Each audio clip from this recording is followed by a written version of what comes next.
Assalamualaikum warahmatullahi wabarakatuh. Pada kelas yang lalu, kita dah pun belajar tentang peristiwa kewafatan Nabi Muhammad SAW. Jadi hari ini kita akan belajar peristiwa yang berlaku selepas kewafatan Nabi, iaitu penentuan khalifah pertama dalam kerajaan Islam. Di akhir pembelajaran, murid dapat menceritakan peristiwa pemilihan khalifah yang pertama dalam Islam. Yang kedua, dapat menyatakan nama khalifah yang pertama dalam Islam. Okey. Penentuan khalifah. Apa tu khalifah? Khalifah. Perkataan khalifah ni bermaksud pengganti.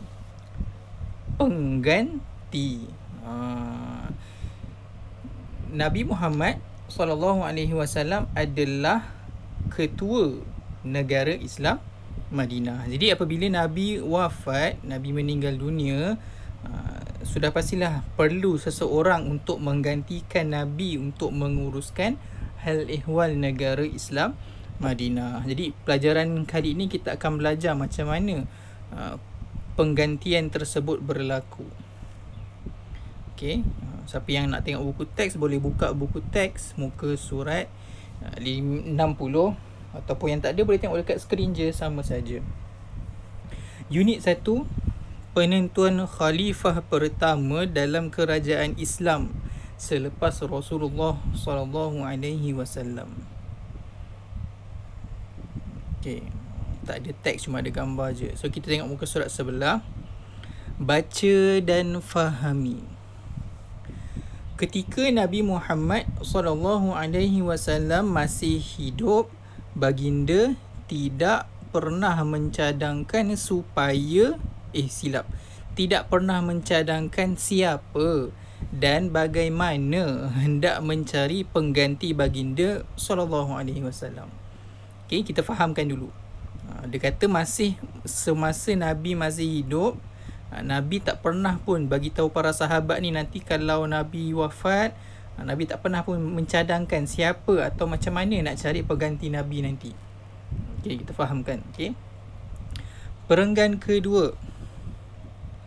Umat Islam berhimpun di Balai Bani Sa'idah.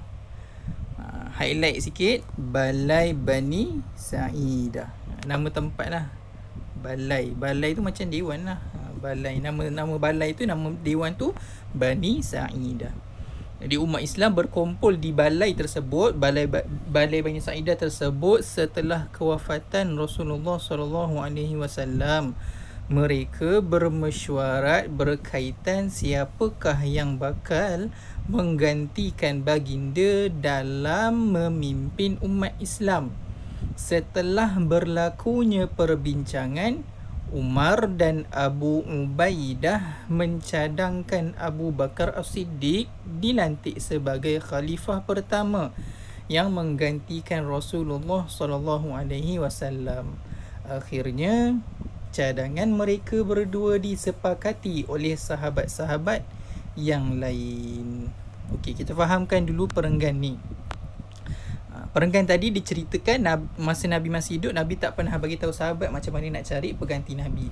So perenggan kedua ni diceritakan selepas Nabi wafat, umat Islam berkumpul di Balai Bani Sa'idah. Mereka bermesyuarat, berbincang berkaitan siapa yang bakal mengganti Nabi, siapa yang nak jadi khalifah menggantikan Nabi untuk memimpin umat Islam. Lepas berbincang, Umar dan Abu Ubaidah mencadangkan Abu Bakar As-Siddiq yang dilantik sebagai khalifah, pengganti pertama yang menggantikan Rasulullah SAW.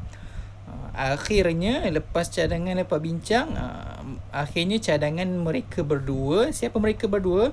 Cadangan Umar dan Abu Ubaidah. Apa cadangan dirang? Untuk melantik Abu Bakar As-Siddiq. Jadi cadangan tersebut disepakati tu maksudnya dipersetujui, semua setuju oleh sahabat-sahabat yang lain. Okey. Perenggan ketiga. Abu Bakar As-Siddiq dipilih sebagai khalifah kerana beliau pernah dilantik oleh baginda mengimami solat ketika baginda sakit. Abu Bakar juga merupakan sahabat baginda yang paling rapat dan menemani Rasulullah SAW di Gua Thur dalam peristiwa hijrah.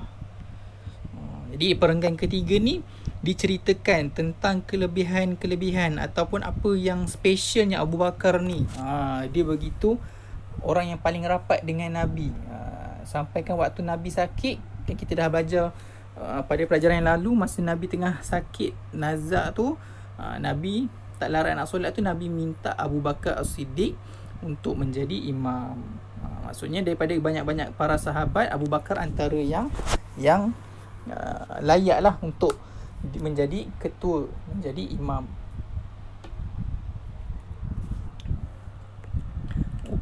Okey, perenggan terakhir. Disebabkan kelebihan-kelebihan ini, siapa beliau?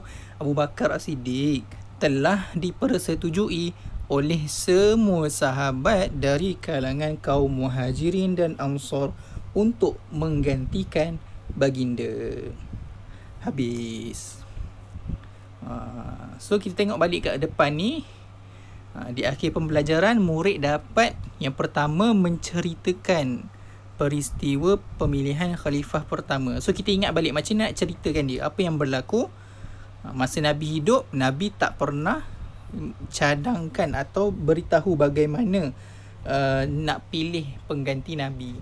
Kemudian lepas Nabi wafat, para sahabat berkumpul di balai Bani Sa'idah dan berbincang siapa nak ganti Nabi.